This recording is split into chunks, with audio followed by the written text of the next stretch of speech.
So those of you who've gotten a chance to see this incredible A Queen Within exhibit, I encourage you to tell your friends about it. It's only up for another month, right? So one of the principles behind A Queen Within is get more girls into the game. The queen, the most powerful piece in the chessboard by far, and yet, as we know, most people who play chess seriously at all levels are guys, and we'd like to get more guys into the game too, but more girls make it more equitable and create just a more comfortable dynamic where we have popularity of chess all over the country for boys and girls. So today I'm going to talk about some of the most famous women chess players and some of their contributions to the game, and then also some of the most relevant issues when you talk about women in chess and getting more girls into it. For instance, when I get interviewed about chess and about women in chess, one of the first questions that I get from almost any journalist is, why are there separate women's chess tournaments? The thing is that in reality, most chess tournaments in America and around the world, women and men play together, so they play in the same section, right? Whereas there are a few really prestigious tournaments, namely the Women's World Championship and the U.S. Women's Championship that we've had here in St. Louis for the last 5 or 6 years, that are restricted by gender, so only women can play. Yet, a lot of times people become really obsessed with that point, and they're like, well, why is that? Why do they play separately? My answer is always, well, they don't usually play separately. And when they do, it's really a promotional event. It's a way to kind of highlight women and get more girls into the game. And yet still, this is a very hotly contested issue. And right here we have Judith Polgar. She is the strongest woman chess player in history.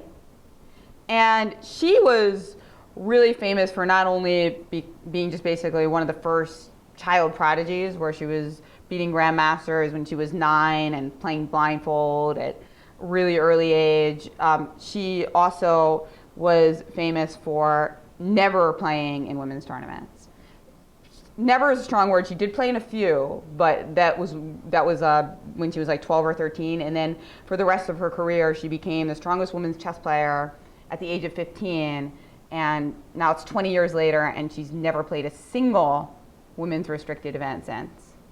So kind of incredible. At her peak, she was in the top 10 players of the world, male or female. So a lot of people look at that example and they say, well, I guess it worked, which is a good point. And that is definitely the argument for not having these restricted tournaments ever, that somebody like Judith Polgar came up through the ranks and she didn't play in them. And yet there's also a lot of really strong women's players who have played in both. And so it's kind of an issue that people go back and forth with. From a show of hands in this room, how many people think that there should be occasional separate women's tournaments to kind of promote the game? And anybody think that it would just might be hard at first, but it would be better for the history, and the future of women's chess if you just had none at all? Okay, so a couple of people think that ultimately it might be better. In the short term, it would probably be really bad though, because what would happen is a lot of women who play chess now, seriously, they, there's not like a ton of money in chess, and so there's not a lot of resources or money, so they're incentivized by these events. They're excited about them. That helps them train for the rest of the year, helps them kind of get motivated to play in tournaments and travel when there's not a lot of other women playing, so it can be lonely, and that's like their incentive. Well, I'm going to keep doing this even though it's tough because of these events. So if you take those away, in the short term, your effect would be that a lot of those women might just give up the game. But then maybe long term, you change all of the parameters and more women would just be like Judith Polgar and play in all the events. I'm not sure the answer, but probably my thought would be somewhere in between, that you still have some occasional women's events. I should also mention that Judith Polgar was one of 3 prodigy sisters. She ended up becoming the strongest by far, but her sister Susan, the oldest one, was actually the first one in the family to become a grandmaster among men, and she also didn't play in any women's tournaments. She actually now teaches in St. Louis, the Webster team. And the thing about their family that was unusual, they were Hungarian, they homeschooled all three girls. The three Polgar sisters were homeschooled, and they spent a lot of time on chess. So by being homeschooled, they were able to have more time to focus on chess as well as learning languages and math. Kind of controversial at the time. I think it's becoming more commonplace now. In fact, a lot of the really strong players that you see have at some point been homeschooled. Even players who didn't end up being world champions, just who wanted to better balance the crazy travel circuit of chess with also academics. Nakamura was homeschooled at some points.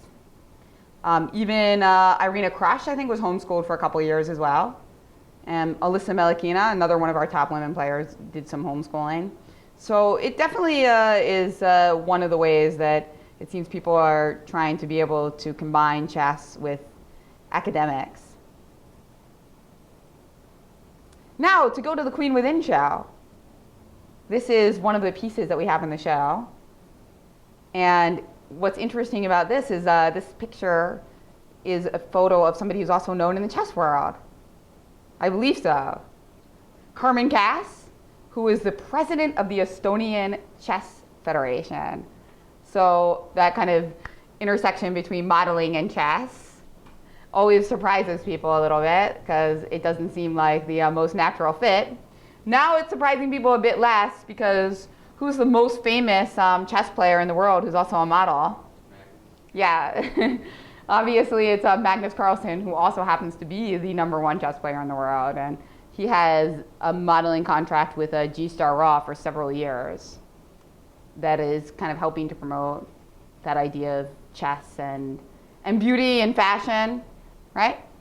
And his first trip to the United States for a chess tournament, he came here for fashion shows in the past. But his first chess trip was for what? Who knows? What was Magnus Carlsen's first big chess tournament in America? That's right, it was the Sinkfield Cup. Exactly. So that was a real badge of honor, I think, for St. Louis and all they've done for chess in America, that you had this really concrete historical event that Magnus Carlsen came here to play. He won the Sinkfield Cup, and that was the last chess tournament he played, actually, before he became the world chess champion. So pretty cool. Now back to Carmen. I've met her before, and she is actually really serious about chess. She's, I think, about 17 to 1800 level. She's actually married to a grandmaster. Lobron, if anybody has heard of him, he's American now living in Europe. So, and this are two pictures of that same dress worn by models on Vogue, and I think Beyonce was wearing this in another Vogue cover as well. So the outfits here in A Queen Within have definitely gotten around, right? Some really famous works, and that's why you have people coming from all over the world to see this show. And now for the most, I guess, famous female model in chess, we have a very famous chess player, Grandmaster Alexandra Kosteniuk. She's also the former women's world chess champion. Now, Alexandra, before she became a grandmaster, before she became a women's world champion, she was doing photo shoots for Elle magazine, for Vogue. She was just all over the media, CNN, every major magazine you could think of. And a lot of people compared her to Anna Kournikova. They called her the Anna Kournikova of chess because she's so beautiful, and she was out there winning chess competitions as well, or coming in second, if not winning, right? So this is something that I always, I've talked to Susan a lot about, and I think is another question like what I brought up earlier about separate women's events that is really controversial. You can see both sides of it. On one hand, it's great to promote that you can be a stylish, fashionable, beautiful woman and play chess, and not just play chess, but actually be the best. But also, maybe it's playing into stereotypes that the most important thing about a woman, regardless of how good she is at chess, is still her looks. So that's something that Alexandra is constantly exploring with all of these things that she does. And here's some more photos of her. This one is, I think this was a Vogue shoot. And this is a much more recent one, so you can see that her image is starting to change a little bit, that she's kind of venturing more into the serious, professional look. And I love this one. This one is her in a park with a bunch of Russian men crushing them all, no doubt. And finally, this is with her daughter, Francesca. And this was a couple years ago in Vogue magazine about just different women in power in different industries. And Alexandra made the cut. And she's actually teaching her daughter chess already.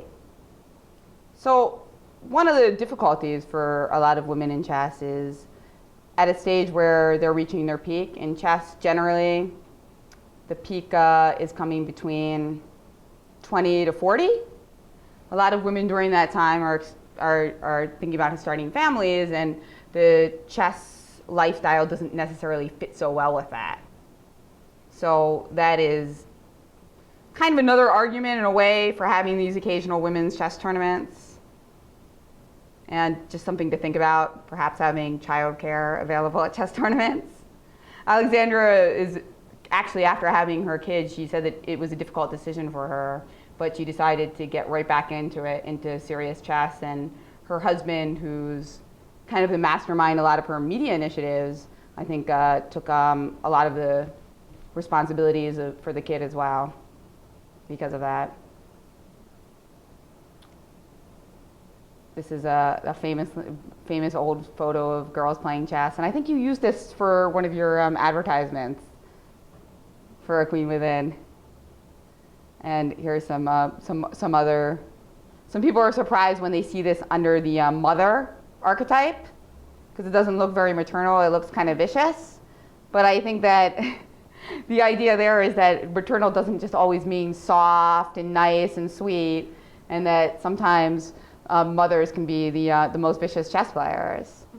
In fact, I was once in China playing in a match against, it was a US-China match, and one of our top players, Grandmaster Alexander Shabalov, was playing a women's world champion from China, Xie Jun, and she was actually 8 months pregnant at the time of the game, and she crushed him. And of course, you get the inevitable joke, not fair, 2 players versus 1. And I've done a few art projects kind of exploring women in chess and just like different kind of ideas around gender in chess. This is one where I just have so many random tubes of lipstick and nail polish that I've never used, and they're just like collecting dust in the closet. And I'm like, hey, wait, I can make a chess set out of this. And it was kind of scary when I admit I had to buy a few things to make the chess set.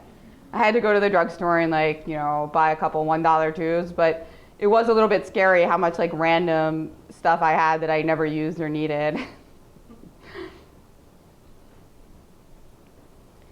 And then this is with the Man Ray chess set, which I actually sell downstairs in the Q Boutique. This is one of my favorite chess sets, where you just have this really elegant design. My favorite is, I don't know if you can see it clearly, but this almost musical note knight, very circular. And this is a project I did where I was hula hooping and playing chess at the same time, which is probably my favorite of all of the projects I've done around chess and women and gender, because to me this represented the idea that in chess there's lots of straight lines, the rooks move in straight lines, and the pawns go straight forward, and then in hula hooping you have just this constant circular motion. So the combination of the two represented for me the masculine and the feminine. And I also like working out, so it's kind of like playing chess and being able to work out at the same time, killing 2 birds with 1 stone. Sometimes it's hard to get both of those things in. And then this is a piece where I'm playing against a naked man, which is a reference to the famous Marcel Duchamp piece in which he's playing against a naked woman. And that this is a reversal of that for basically feminist effects, to show that women can be dominant as well. And actually in this game, the chess pieces are carved nudes. So it was an extra little piece there. This photo shoot actually we did as a promo for a book called The Art of Chess, Marcel Duchamp. And that is a project, that book's sold in Q Boutique as well. And Susan helped out with that book as well.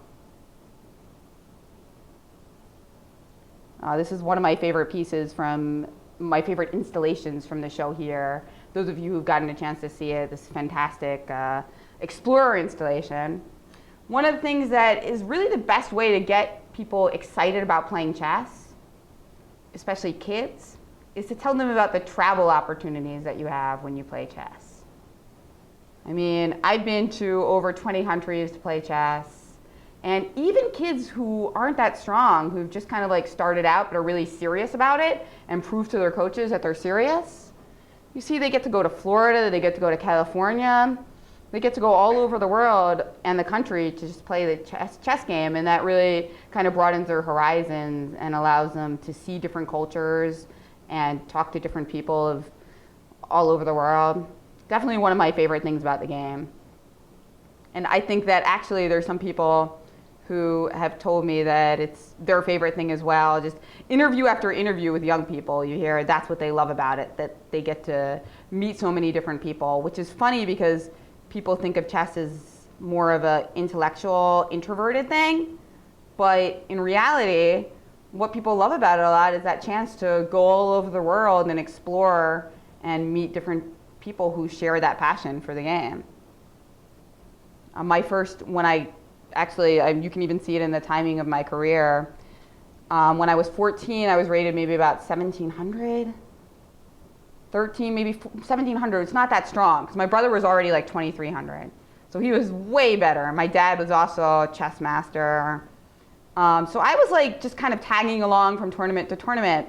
But somehow by a stroke of luck, I get invited to 2 international events. One was in Iceland and one was in Brazil.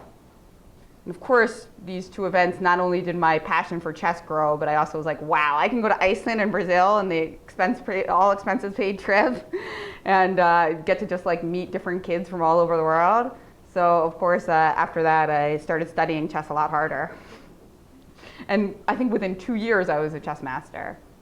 So it's kind of a direct relationship for some people like me. And here's like, you see that in chess, in my first book, I talked a lot about how through chess and through looking at gender in chess, you could see a lot about different cultures and the different problems that women face in different cultures, right? So in America, I was talking a lot about sexualization and with Kostanyuk and other women, how people are always making comments about their looks and not necessarily asking about their chess. And then there are some cultures in which women can't even play against men in their country. So it's not a question of a choice of playing against women or men. In Iran, where these women are from, they weren't allowed to play chess against men unless they left Iran, which I thought was fascinating. So they became so strong that they had to leave the country to play against people that could give them good games. Although one of these women is the first women's grandmaster from Iran, Shahade, the one who's not smiling in this photo. And she told me that she did get around this problem a little bit because she was allowed to play on the Internet Chess Club.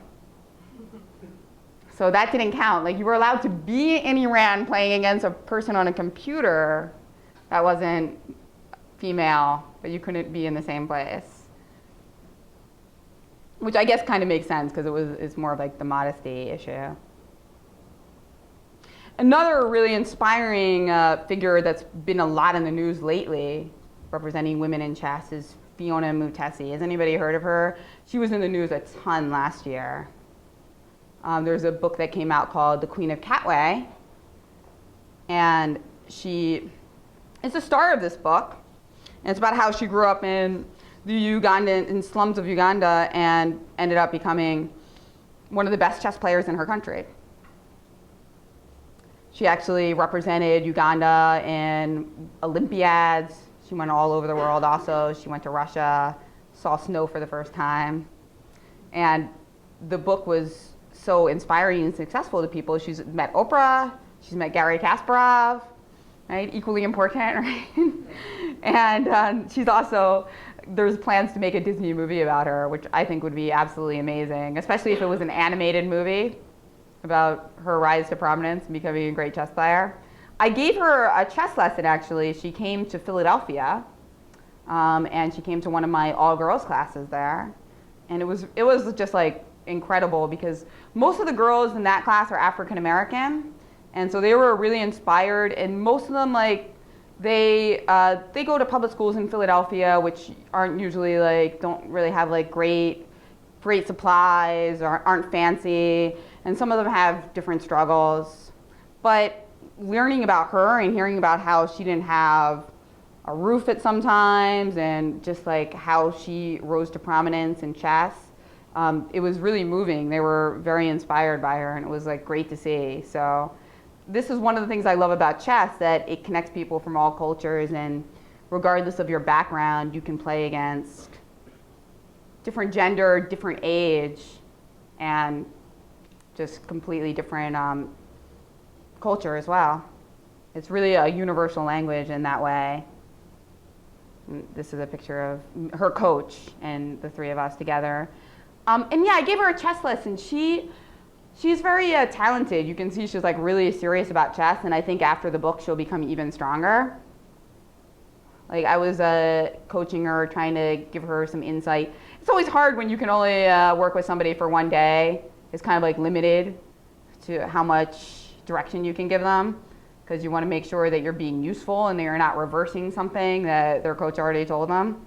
So basically the whole point of the lesson for me was to try to get her and her coach behind the idea of playing 1e4, which seemed pretty successful. I mean, they were ready to go after.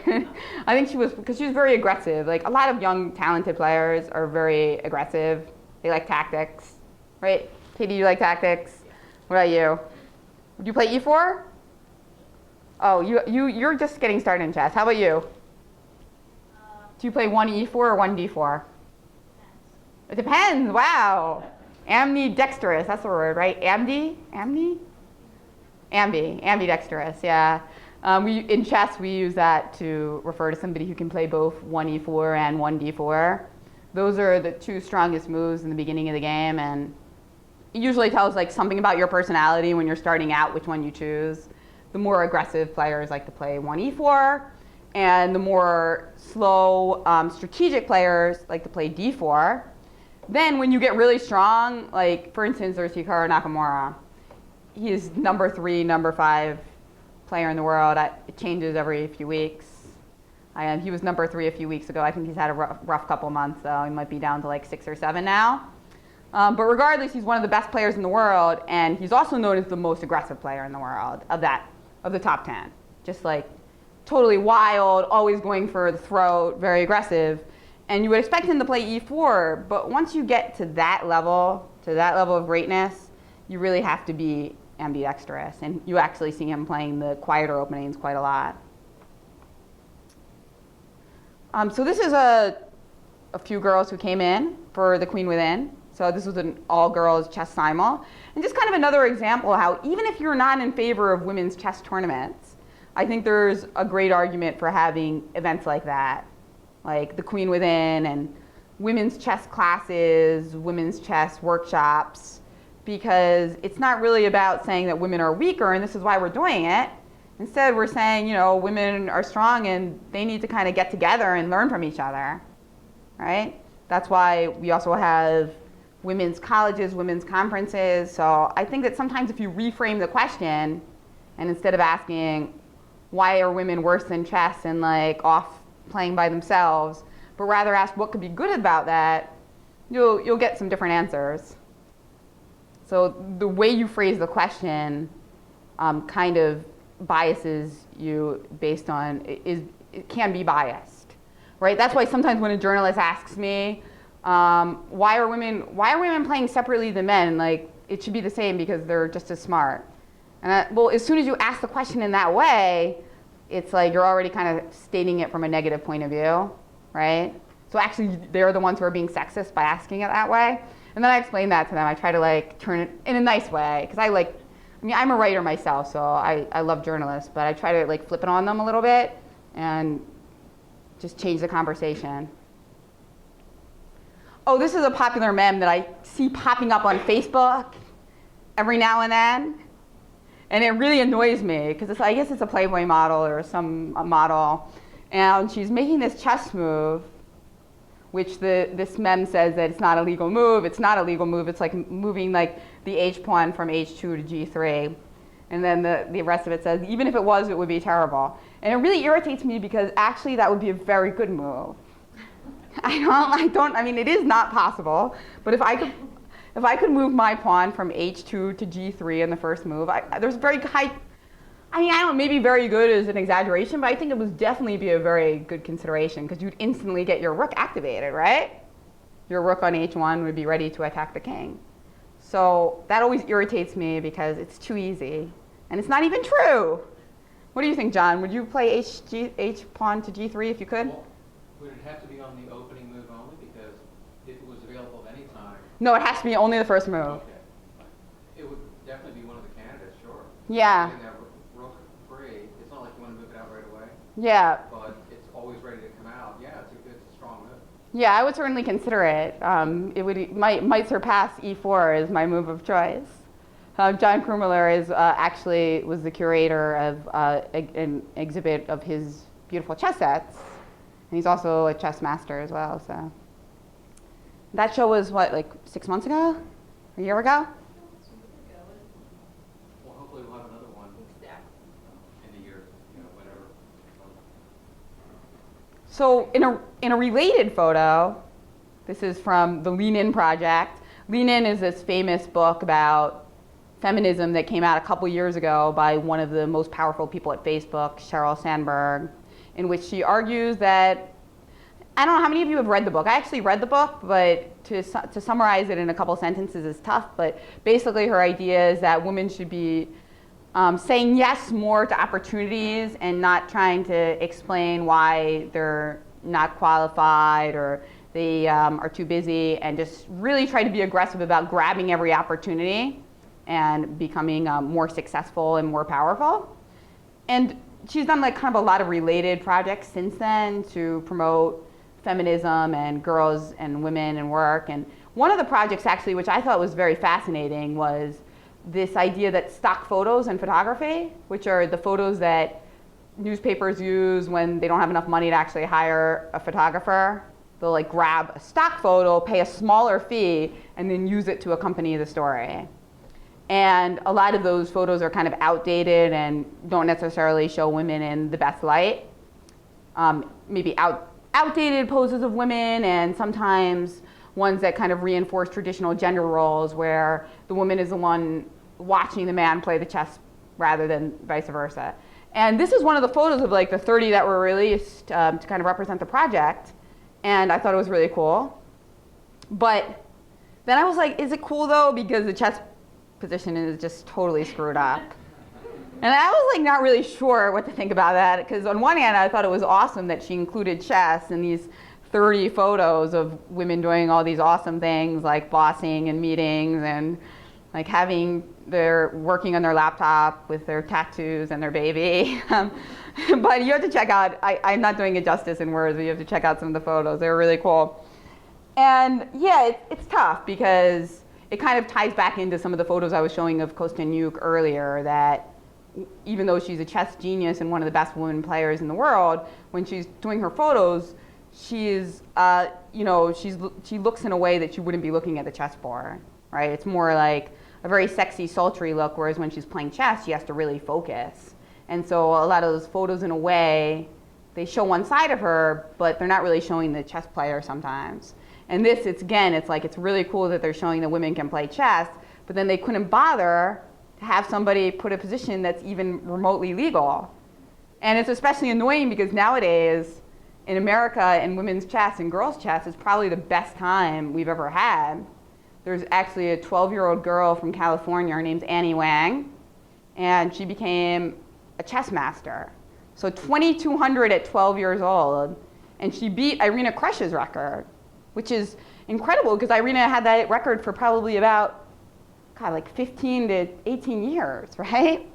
So you have this girl who could be in this photo who actually is already a 2200 and would certainly be able to provide a legal chess position. So yeah, it's kind of interesting. And on top of Annie, there's just dozens of girls who are kind of cropping up in America that are becoming stronger. In fact, my brother has this project called the U.S. Chess School. The U.S. Chess School is a project where 4 times a year rather, some of the best chess players in the country, young chess players in the country, get together and study with a famous grandmaster. And it's sponsored, so it's sponsored by the American Foundation for Chess partly, so the kids don't have to pay any tuition, so that's nice. And usually there's 1 or 2 of the sessions that are held in St. Louis each year. The next session is going to be in St. Louis in July, and I'm going to be leading it with my brother, and it's going to be an all-girls camp. But Greg keeps calling me and telling me how excited it is, because he's like, it's an all-girls camp, but it's also going to be one of the strongest camps. And he's telling me new girls who have accepted, who are already 2200, they're 15, they're 14. And he's like, I just can't believe it. It's so different. Like this last couple years girls are going insane. They're just so much better. And I think that a lot of the reason for that is the competition. When you have a lot of girls who are 2200 and 12 or 13 years old, like it or not, they're comparing themselves a little bit to each other. So they're kind of pushing each other to become greater. And so that's what we're seeing. And I'm exaggerating a bit when I say a couple, because there's not that many 2200 12-year-old or 13-year-olds. There's actually only 1. But there's still a lot more teenagers who seem to be kind of really shooting for the stars, and there'll be definite threats in the U.S. Women's Chess Championship and beyond in the coming years.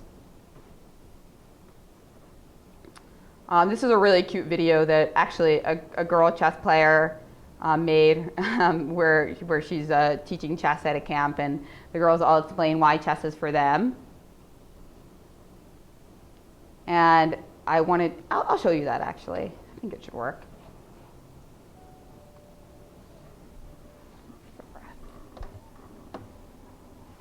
I think you can't quite hear it. The volume.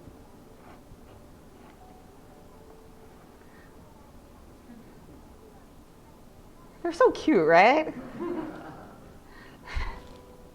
I just thought it was really adorable too, because the person who made the video and who created the concept was only like 16. So it's neat that she thinks that this is important.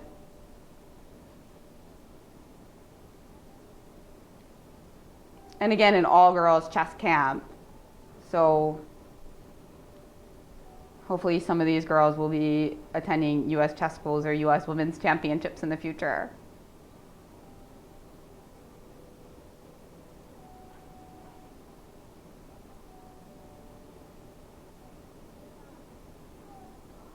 Hey, wait.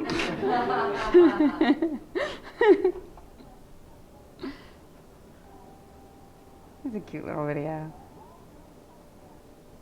All right, so apparently she agrees with me about the girls' chess camps. And then I have a book called Play Like a Girl, which is like a follow-up or prequel rather to my first book, which was more about the history of women in chess. And this is a book of chess positions, which are all checkmates by women players. Now we're going to do some of this kind of stuff across the street, but I thought I'd give you one made in one to get warmed up with. The thing about the book Play Like a Girl is that I wanted it to be useful for girls of different levels. So I wanted that if a 1800 picked it up, that she could also find some interesting combinations and inspiration. But I also, that if a girl who learned chess maybe 2 months ago could find something useful in it as well. And this is an example of a position where it's a made in one. So, you can find it as soon as you start playing chess, just if the answer clicks. Jean sees it already. Good. Good. Yeah, that's the thing about solving chess puzzles, that it makes you happy when you solve them. There's that little rush of serotonin.